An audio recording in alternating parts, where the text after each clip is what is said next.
All right, mate, how you doing? Welcome back to another video. It's time to do a review of the transfer window. The January transfer window has closed last night. It's over. The question is, which club won it? But before we talk about the transfer window, let's talk about the haircut window. Spend Doggy Dog managed to secure a deadline day mullet in the making. Honestly, guys, give this some time. It's going to turn some heads. It's going to cause some problems. Right, on with the video. We're going to do a tier list. We've got a few different tiers. We've got double decent being the top tier here. We've got decent. We've got average. We've got some concerns. And we've got stinker. We're going to rank all 20 Premier League clubs by how they performed in the transfer window. Remember, it's not necessarily just about who you bought. It's about how much you paid for them. It's about who you kept hold of. Was there someone that a club might have lost that would have been a big loss for them, but they kept them? That's just as good as a transfer. It's also contextual and about the season they're having. Did they need to do any business? Or maybe an inactive window isn't a bad thing. Every club is in a different position. That being said, let's start ranking the 20 Premier League clubs in alphabetical order. And at the end of the video, I'm going to decide who actually won the window overall as a team. And I'm also going to give you a signing of the window as well. So stay tuned for that. Right, Arsenal up first. Okay, I'm not going to go through every single transfer, but you can see on the side of the screen everyone that came in and went out the club. The big ones for me, Arsenal. Let's start with Trossard in from Brighton. Really good buy. I think that they needed a little bit more depth in those attacking areas. And what he does is he gives genuine competition for Martinelli, for Saka. He can play up front as well. He is going to put pressure on those players to be even better, where before you could argue they didn't have that depth. And they needed it. They need it if they're going to win this league. I think Trossard's a really good buy for a good price. He wanted out of Brighton, and Arsenal have just snapped him up. Likewise, they've got Jorginho in from Chelsea. Now, Jorginho's not everyone's cup of tea. He's not always that easy on the eye. But listen, you can't argue with what the man's won. He's won Champions League. He's won a Europa League. He's won a Euros with Italy, of course. The guy gets things done. Very experienced. And in that Arsenal team right now, one thing they lacked was a lot of winners. They didn't have a lot of people that won a lot of things. They had a few, but not a lot. And I think he's another one to add to the squad. And I think it's a good buy, particularly taking him from Chelsea, who needed to offload players. We're going to talk about their window later, obviously. But 12 million, he was out of contract at the end of the year. So you can look at it either way. 12 million for a player of his calibre and his age. He's still got a good few years left in him. He's not a bad purchase at all. But yeah, maybe you could have got him for free. But I like it. I like it as a buy. Lokonga's gone out on loan to Palace. That's an upgrade for me. And they didn't lose anyone important. That's the most important thing for me. No one's going to want to leave Arsenal right now. They're a winning team. They're probably going to win the league. And so they've kept hold of all their good players.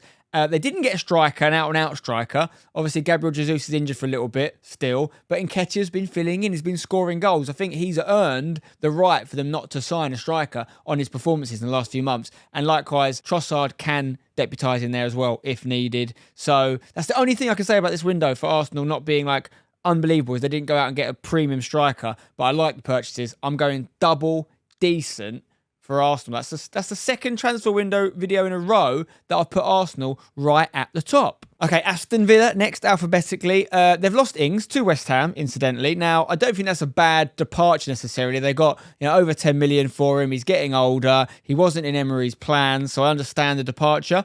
But from a Villa standpoint, I do have some concerns that they haven't got a replacement striker. They've only really got Ollie Watkins. They've got this Alex Moreno in, but he's more of a winger. So did they not do enough business here? Duran has come in. He's a young striker from the MLS. And he is a striker, but I don't see him as an Ings replacement. I'm not sure. I mean, maybe he is ready to play in the Premier League, but I imagine that's more one for the future. Emery's going to be fine at Villa. He's going to do a good job. They're going to stay in the league, no problem, and they'll probably slowly get them up the table. So I don't think they were in desperate need to do a lot of signings, but I'm going to put them in some concerns purely because they've lost a striker and not really replaced anyone with experience. They did spend a lot of money in the summer, so I understand why it's happening. Right, next up is Bournemouth. Now, they needed a good window. Obviously, they're in the relegation conversation, currently sitting in the relegation zone, but they've gone out and bought players. They bought Uratara, Semenyo, Zabani. These are all hard to say. They've not helped me out here. Traore, Vinya, Randolph as a backup goalkeeper. Have they done enough? In terms of numbers, yes. I think they didn't need to buy loads and loads of players. 5-6 transfers is more than enough. Have they got quality? Have they got proven Premier League quality? That's my only concern for them. But they're showing ambition. They're trying to stay in this league, and that's important in the position they're in. So I'm going to put Bournemouth in average, even though they've gone out and shown the ambition, which I like. I've got no idea how well these players are going to do, and this is obviously my opinion here. And my opinion is I don't know if they're going to be enough, but they're trying to stay up. That's why I'm going to say average. It could have been decent, and it will be decent if these guys keep them in the league.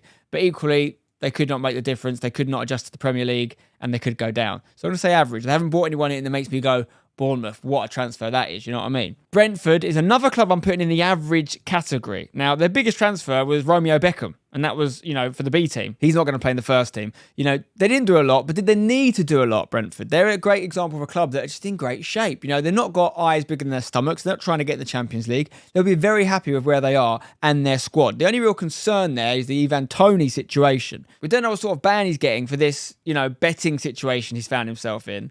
And if they lose him, that's a huge, huge loss to Brentford. And you could see them, really fall down the table pretty quickly without Toney, I think. But he's been in amazing form at the moment. He seems to be playing. They brought Sharda in, but he's a winger, not so much a striker. He's not a Toney replacement. Canos has gone out. He's a bit of a legend at Brentford, played a lot of games there. He's gone on loan to Olympiacos. Like I said, they didn't need to do a lot, and they haven't done a lot, so they're going to be fine. But as a window, I'm going to say it's average. And average isn't necessarily bad, by the way. It just means it's average. Now, another team I'm giving average, but for very different reasons. There's a lot more to it here, is Brighton. Okay, and the reason I'm saying Brighton are average is this. First of all, they lost Trossard to Arsenal. Now, Brighton have been going amazing. We've got to give all the credit to the people there. They lost Graham Potter. They've replaced with De Zerbi. You'd have thought maybe they'd fall down the league, but he's actually got some really good results as well. Clearly, the squad that's in place is the reason Brighton have been doing well. It's not just down to Potter, and it's not just down to De Zerbi. It's also down to people behind the scenes. It's down to their transfer policy, which is very, very good. Trossard wanted out, and they couldn't do much about it. Clearly, they weren't worried about losing him, so they let him go to Arsenal. However, Caicedo also wanted out, and this was the big one. 60, 70 million pounds potentially, we believed Arsenal offered for him. It would have been a double Arsenal raid if they'd let him go, but they held firm. Now, he is a young lad. He's got the world at his feet. He can definitely sit the next half of the season, or maybe even another season after that at Brighton, and not lose too much time in his career. You've got to pay your dues. And I think Brighton have done the right thing in saying, standing up to him, basically, no more player power, and saying, listen, you're not going. We're trying to get into Europe here. They probably, the way it's going at the moment, I think they will get into Europe. Not the top four, but, the lower spots. And I've been impressed by the way they've handled the Caicedo situation. However, we don't know what his response is going to be. Now, he might not come back from this mentally. He might not be a great player for them. Again, he could still be a great player in his future, but he might be their sort of disruptive personality. I don't know enough about him. So there could be a world where they end up selling him for less than 70 million in the future. And that will be a mistake, obviously not taking the money, unless he gets them European football. If he comes back, plays, gets them Europe, then it was a good decision. They brought Ayari in for 3.5 million. So listen, the Trossard departure, we know how good he's been last few years for Brighton. We can't skirt over that. So I can't say it's a great window, but it has been good in the sense that even though they haven't gone out and bought loads of names, they kept hold of Caicedo and they've not been bullied around. So I'm going to say average for Brighton, but I'm impressed. Now, this is probably the most important club to talk about in this video, and it could be a video in itself, the amount of transfer dealings that Chelsea have done. It's been like supermarket sweep with Todd Bowley. They have bought some world-class players. There's no doubt about that. Fernandes been the pick of the bunch, obviously, in the middle. Over 100 million being spent on him. Mudryk was obviously really wanted by Arsenal. They nicked him, 80 million. Badiashile, the centre-half, 35 million. Then you've got Fofana, Felix on loan, Madueke. Gusto's been bought as a right-back, but he's been loaned back. However, the Ziyech loan fell through. He was going to go to PSG. They didn't get it sorted in time. Apparently, someone was sending over the wrong paperwork 3 times or something, like a bit of a mare. Unless they did it deliberately, Chelsea have had a stinker there, and they would have needed to get players not only off the wage bill, but they would have needed to reduce the squad registration because you can only register so many players. I have some concerns they've left too many players at the club now, and they're going to have people not being registered to play in the Premier League. I mean, Conor Gallagher probably should have gone out. Loftus-Cheek could have gone out. I know Newcastle at one point were interested in quite a few of those guys. They sold Jorginho, of course, to Arsenal. I think they might regret that. I do see the business sense in it, getting 12 mil for a player who's going to be out of contract in the summer. But let him go to Europe. Don't let him stay in the league. Arsenal have strengthened this year, twice from Man City with Zinchenko and Gabriel Jesus in the summer, and now from Chelsea and Jorginho. That's clever purchasing from Arsenal, I've got to say. Ultimately, Chelsea have spent a ridiculous amount of money. It's actually a bit disgusting, to be honest. Like, it's too much. It's way too much. 500 odd million. Like, listen, any football team in the history of the Premier League, even if they started with no players, after spending that much money would be expected to win the league. They're going to need to win it next year, or else this was not good use of money. I'm not saying the players aren't great. This is what I talk about. It's about value for money. Of course, Fernandes had an amazing World Cup. He's going to probably get in any team in the world right now. But is he worth £100 million? Do players that cost that much money work out? as deals. Like, how often have we seen flops because of the price tag? Not because of the player, because of the price tag. It affects the mentality of everything around them. So for me, I have serious concerns about whether Chelsea got good value for their money. However, they've bought exceptional players. But why do it all in January? It stinks of either one of two things here. Either Todd Bowley's just got really excited, an opportunity to spend big money, and he's just spent it. And it's been a little bit foolhardy in why he's done it in January. Because everyone knows you pay a premium in January. You pay overinflated prices. I think people have seen him coming, quite frankly. And they've gone, it's Chelsea, add 20 million onto this price tag and we'll get him.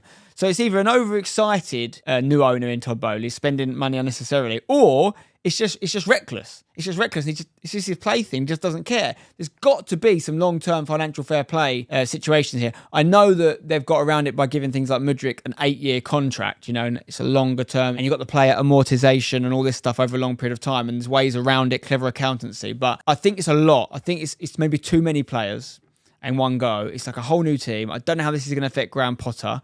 Even though at individual level, I like almost all of the players they've brought in, and I have no critiques of the players themselves. I think they've spent too much money in one go. I think they've changed the team too quickly, along with a change of manager, and I think they've played above the odds. So amazingly, even though they've bought some world-class players, I'm only giving them decent. I'm not giving them double decent because I think they've spent too much money, but equally, I mean, you make your best team out of the Chelsea squad right now, and it's frightening. Once it gels, if Potter stays in the job, he could be winning some things. Okay, Crystal Palace. We're going to rattle through some of these now because they're less to talk about. But Crystal Palace, I'm going with average. They needed a centre mid. They had Gallagher on loan last year, and then they've gone with Lokonga since January here.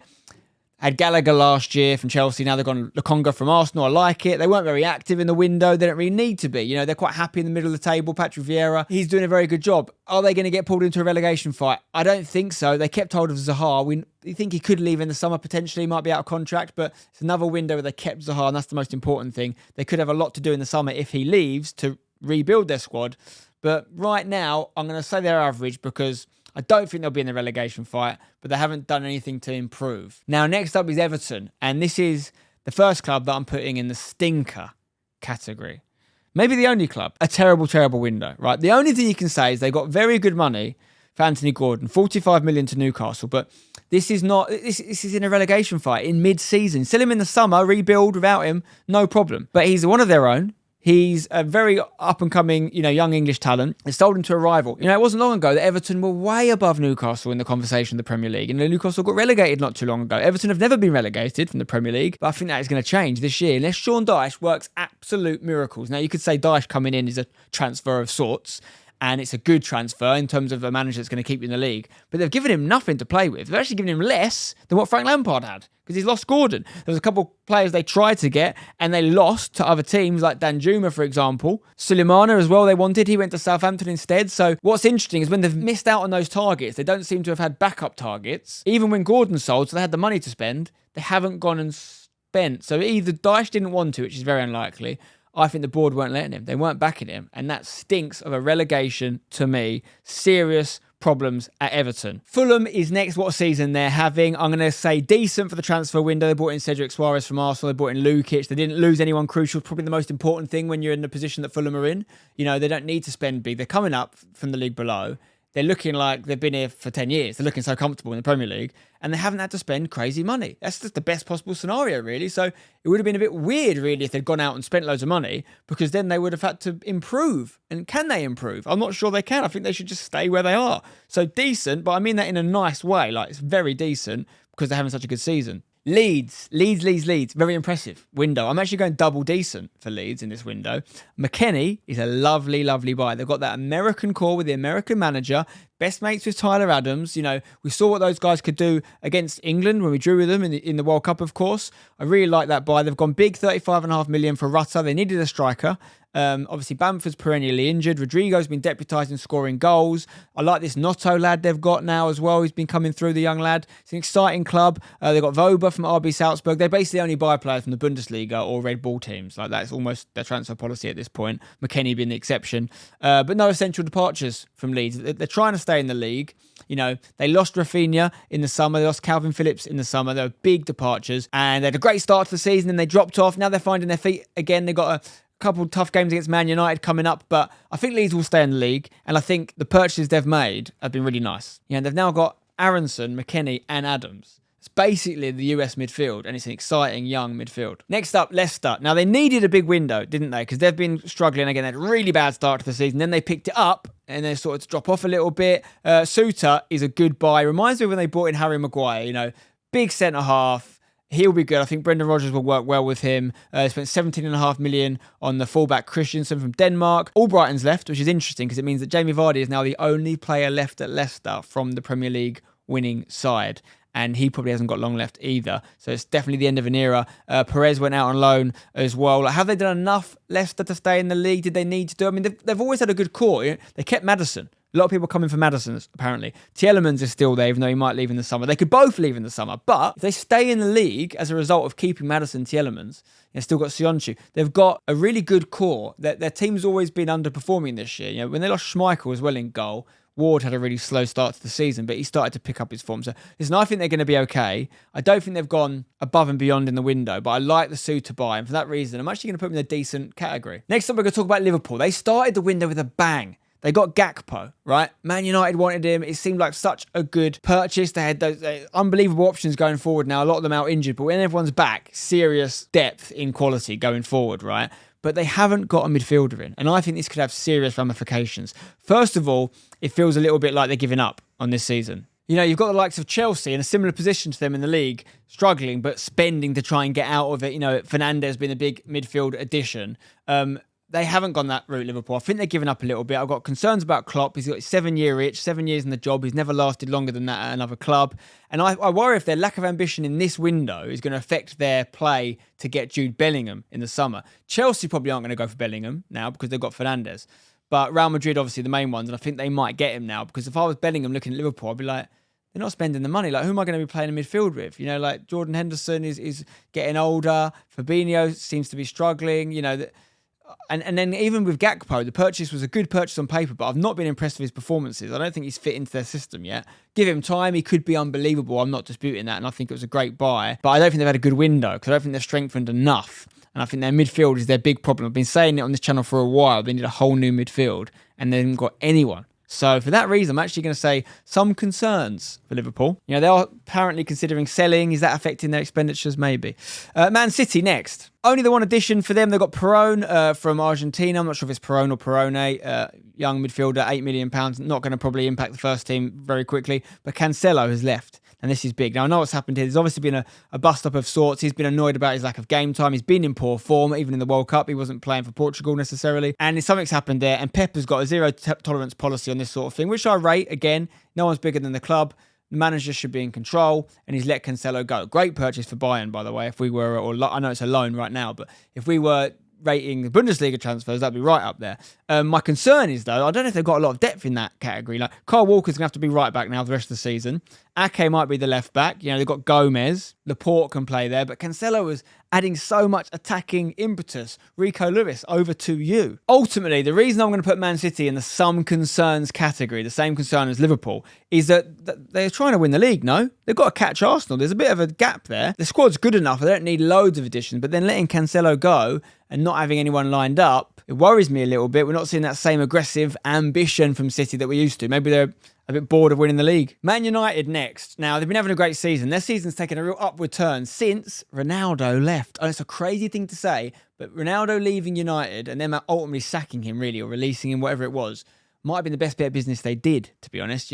Weghorst is no replacement for Ronaldo, clearly, but it was a means to an end. The wage bill has been reduced massively, and they're able to sort of look at what they've got and plan for next year. Likewise, Eriksen suffered a bad injury, which has forced them to go out and get Sabitzer, who's a very similar sort of player, traditionally more attacking, but can play deeper, which is what Eriksen has been doing. But the reason I'm not going to rank them really high is because Weghorst and Sabitzer, whilst solid players, are not players that improve their starting 11 for me, and that's what you really want to be doing if you can do a transfer window, is improving your starting 11. So I'm just going to say decent for United because they've gone out, they've saved a lot of money, the Ronaldo departure, and they've been great. Everything's going great. I think Ten Hag just wants to not upset the apple cart, keep Rashford in fine form.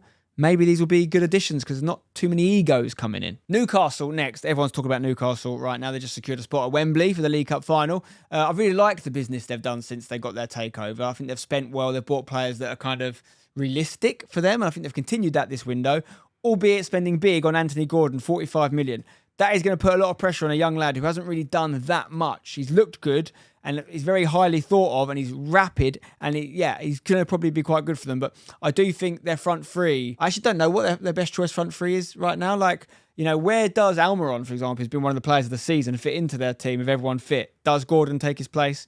Does St Maximin come back in? Is he going to stay on the bench? Is Joelinton going to drop to the middle now because they let John Joe Shelby go and they've got more options up there? Callum Wilson starting? Is Isaac starting? Are they both starting? It'd be interesting to see what happens there. Harrison Ashby, though, at $3 million from West Ham, I'm a bit gutted about this one. I think he's got a lot of potential and I think he'll probably become Newcastle's second choice right back. Kraft's out injured, but he'll obviously be deputising to Trippier. He'll learn loads from Trippier. And really, it's an upgrade for Ashby, not only to a better club, basically, but also he wasn't even second choice right back at West Ham. We had Kufau and Johnson ahead of him. So why wouldn't he go? I'm not sure what's happened there, but it's good for Newcastle. As I mentioned, Shelby's left, Woods left. They've gone to the same club, Nottingham Forest. Not going to affect them. They're not in competition with them and they were surplus to requirements, so get them off the wage bill. Why not? My only concern would be, have they got a plan B in attack now if it's not working? Wood gave them that. Maybe they want to get away from that sort of 1950s throwback English football and they want to play a little bit more European. I still think they need better centre mids ultimately alongside Bruno, who's also suspended for the next 3 games. But I think Joelinton will probably come into there now, which helps. I'm going to say Newcastle decent.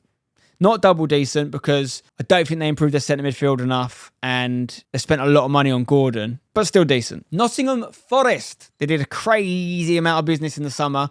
Done a fair bit of business again here, but I like the business. I think they've bought good, in some cases, Premier League proven players that are going to help them stay in the league potentially. Wood and Shelby being the ones I'm talking about, as we just mentioned, Newcastle. They're going to come in and be good for them. Then you've got Champions League winner Keylor Navas is going to come in as an option. Henderson got injured, so they had to do something, and they did it. That's what I like about it. They made it work. They made it happen. Danilo's come in as well. Players that I think could help them stay in the league. It is 2 crazy back-to-back windows, though. It is a lot of transfers, and you have to wonder about if they're going to be able to make them gel. But I like they stayed with the manager after a difficult start. I like what they're trying to do, that they're showing ambition. Whether you think they've made too many purchases or not the right purchases, they're really trying to stay in this league. They're taking their chance, or they're trying to at least, of coming up, and they want to stay up. And I rate that from them, which is why it's all contextual, remember, because it's about if the players they've bought in ever improved their team. And I think they have. So I'm actually saying Forest, double decent window. Southampton next. There's a little bit of talk about Ward-Prowse maybe going. That would be a disaster. They kept hold of him. Orsic has come in. Alcaraz has come in. James Bree from Luton. That's a player the manager knows well, being a player that he's managed before. So he's bringing in his own. We'll see if he can handle the rigours of the Premier League. Suleiman is probably the most important one. As I mentioned earlier, Everton tried to get him. Southampton got him. 2 relegation fighting clubs going for the same player. Southampton won the battle. That is really important. Unuachu as well has come in. But most importantly, they didn't lose anyone important. Will they stay up with these transfers? I don't know. But they're trying to. They're doing a lot more than Everton have. So I'm going to say decent. Couple teams left. Stay with me. We're going to do Spurs now. They got Danjuma, who could have gone elsewhere. They got Pedro Porro, the right back, eventually. Doherty's gone out as well on loan to Atletico Madrid in a sort of Trippier repeat. Is it enough, these transfers, to secure top 4? Obviously, they've still got Conte as well. I still think they need a new keeper long term. Maybe January's not the right time to get them. They'll get them in the summer, but I think Lloris has actually been costing them points recently. But I'm going to say it's a decent window from Spurs. They've spent money. They've got players that are highly tipped, European quality. It might be enough to squeeze in the top 4, though I still think they might just miss out. Okay, my team next, West Ham. First up, Luis Zal, this Brazilian centre-half on a free transfer. Like, who knows? Maybe I'm wrong and he's going to be the next Thiago Silva, but I very much doubt it. Danny Ings is the big one, isn't it? I wish we'd made this transfer 2 years ago. 2 years ago would have been perfect, Who knows? We might not have ever needed Skamaka if he'd come in. We've actually got one striker too many now, which is a situation we definitely weren't in a few months ago. But because Skamaka and Ings are both out injured, Antonio has stayed. He's a club legend, Antonio, but his time at the club is probably coming to an end. He's starting to say that he wants to go. But the reason he hasn't gone is because of those injuries were there. I think if Ings had stayed fit, Antonio would have left this window. But Danny Ings, he is injury prone. He is ageing. Like I say, I wish we got him a few years ago. But if he keeps us in the league, the 10 plus million we've spent on him is well worth it, clearly. But he needs to stay fit, he needs to play, he needs to score. We kept Rice for another window, probably the last window. We're going to keep Rice, unfortunately. But again, stay in the league and rebuild. We like Flynn Downs coming through. I would have liked to see us go for Conor Gallagher from Chelsea. I think that would have been a perfect one. Maybe we'll do it in the summer, I don't know. We lost Dawson, though. And we lost Ashby to Newcastle, which we talked about. I think that's really poor from us. Don't know what's gone on there. Why he didn't want to sign a new contract with us. I think probably because he wasn't getting game time. And the performance of our fullbacks this year, I think he probably should have been getting game time. So I think that's a stinker from West Ham. I'm not putting us in the stinker category, though. I'm putting us in the some concerns category, because I do like the Ings transfer. But yeah, we haven't really done enough, have we? I think we weren't expecting to be in a relegation fight this year. It's caught people off guard. We spent all our money in the summer, so Moyes didn't have the resources to go big. Hopefully he's done enough, though. He's still in the job for now. Finally, it is Wolves. And I'm going to say they've had a decent window, to be fair. Also in a relegation fight. They brought in Cunha. They brought in Lamina, Sarabia. These are all like good players, like well-known names. Good pedigree. Craig Dawson as well from West Ham, we just mentioned. João Gomez, relegation fight purchases. I like them. Not necessarily, Lamina's played in the Prem. Dawson's played in the Prem, obviously. But the others have played at a high level. I think they're going to be good for them. They kind of fit the Wolves mould of transfers. Guedes has gone back out on loan. He didn't work out. Fabio Silva's been loaned out as well. They spent 35 million on him a few years ago. That's definitely not worked out yet. But what I like about this window from Wolves is they haven't panicked. They just continued their strategy. They're backing the new manager, Lopetegui. I think they might be all right, But it's a decent window for Wolves. So that is the tier list, as you can see. Only 3 teams in the double decent category. Arsenal, Leeds and Forest. If I had to choose one of them to win the window, I can't say Forest, I think it still could go down, but I like what they've done this window. It's between Leeds and Arsenal. Leeds have spent 35 million on a striker he's not got an amazing goal record. And I think Arsenal's purchases, even though they could have gone bigger, they've done enough. They lost out on Mudryk, didn't they? But it didn't let it faze them. They went and got Jorginho. They were trying to get Saicedo again. Didn't let it faze them. They had backups ready to go. That's such a big part of it. When Everton didn't get their guys, they just didn't get anyone. And they needed people. But Arsenal have just gone, right, didn't get him, fine, we'll get him. Lovely. And I think they've done enough to win the league. So for that reason, for the second transfer window video in a row, I'm saying Arsenal have had the best window. Now, finally, to wrap up the video, I'm going to choose a signing of the window. There's a couple options here for me. McKennie to Leeds, I really like. I think it's going to be great. And I think it's going to get on with the players. Both Jorginho and Trossard at Arsenal I like for the reasons I've already stated in this video. It could have been Gakpo. I think it would have been Gakpo at Liverpool if Gakpo had hit the ground running and got some goals. And maybe I'm almost doing him a disservice because of the fact that he came early in the window. I've already seen him play, whereas I haven't seen how Jorginho and Trossard fit in to the Arsenal team and McKennie to the Leeds team. But I know about them as players. Mudryk at Chelsea is going to be great, although he's getting a little bit of hot water right now for this racist TikTok thing. And then you've also got Enzo Fernandez, who on paper, if you're talking about just ability, that is the signing of the window, hands down. The improvement he's going to do for that Chelsea team is huge. Spent so much money on him, though. So much. I don't think I can ever really truly get behind a club spending 100 million on a player unless it's someone buying Declan Rice off West Ham. You know what? I'm going to go against the grain here. Chelsea have brought in some great players, but if I'm talking about value, considering it's a loan and they're trying to stay in the league, I'm actually going to go McKennie for transfer of the window. Hope you've enjoyed this video. Let me know your thoughts in the comments below. Drop a like on it if you've enjoyed it. Subscribe for more. Until next time, don't go changing.